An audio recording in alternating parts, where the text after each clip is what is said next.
Over the past few months, we've heard that the valuations given the Buffett Indicator are super high, specifically 217%, very dangerous for many investors.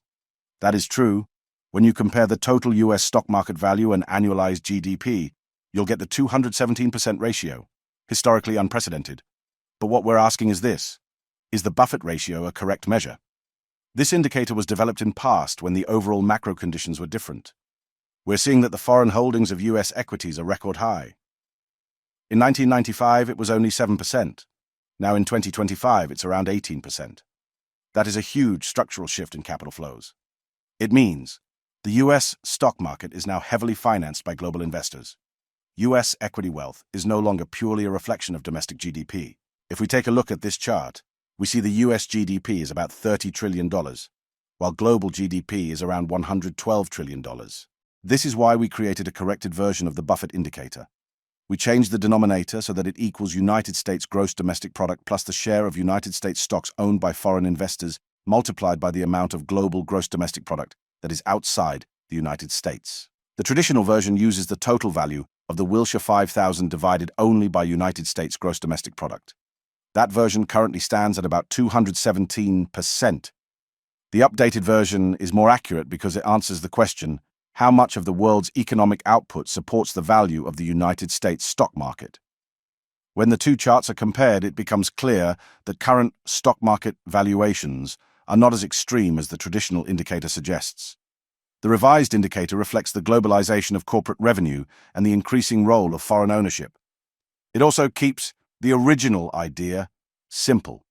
Valuation equals total market capitalization divided by an adjusted measure of economic output, recognizing that the United States stock market is supported by more than domestic production alone.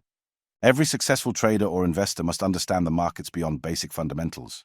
The real goal is to find opportunities even during periods of deep crisis. That's why we at Gleneus believe we have a superior knowledge and analysis. For deeper insights, check our Patreon or visit our website. We have loads of new content coming, focusing on macro analysis and hidden insights that you won't find in the mainstream. Thank you for your support. The current unemployment level sits around 4.3%. Rising unemployment is notoriously correlated with recessions. As you see, historically nearly every recession was accompanied by a rise in unemployment. Keep in mind we haven't had a proper recession since 2008.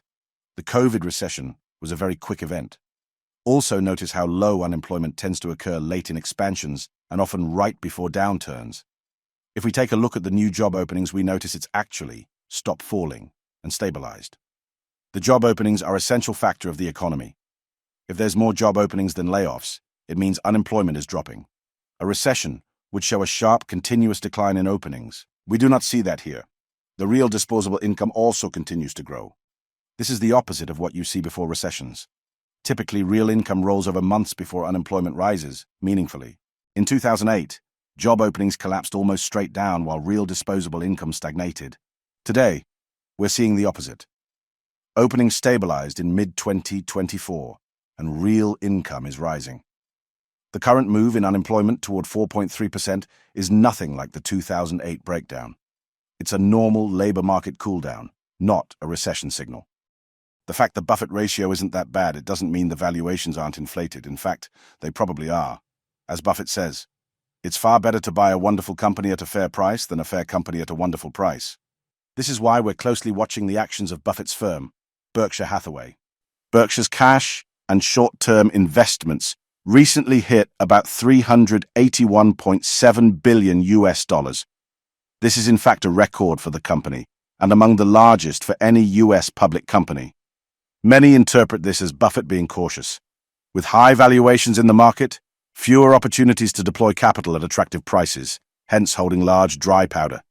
That divergence, where Berkshire outperforms massively during and after the correction, is exactly what we've seen around April this year. We've also seen similar setup during the 2001 and 2008 crisis. It makes the Buffett gap scream out of the data. The same pattern that happened in 2025 happened during the 2000 to 2002 and from 2008 to 2009, almost like a recurring macro behavior of markets during bubble unwindings. During the dot-com bubble, we've seen that the broader index skyrocketed upwards to due all these dot-com companies being involved in the internet revolution. Berkshire was much less aggressive. Value stocks were lagging at that time. Then the year 2000 hits, and the S&P 500 collapses. That is a classic Buffett gap. Growth-heavy speculative index collapses, and value-heavy Berkshire barely flinches and comes out stronger. The divergence post-crash shows that while S&P 500 is dependent on sentiment, earnings, and rates, Berkshire, on the other hand, is dependent on cash, insurance float, and intrinsic value. The main question we're trying to answer at Gleneus is whether the Buffett gap is a signal or a symptom.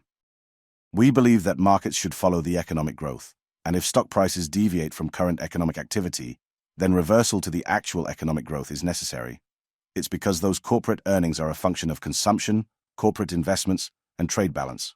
If one of these changes dynamics, then it gets reflected in those corporate earnings. There are other metrics saying similar things as the basic Buffett indicator, mainly the price-to-earnings ratio of the S&P 500, which currently stands at about 23.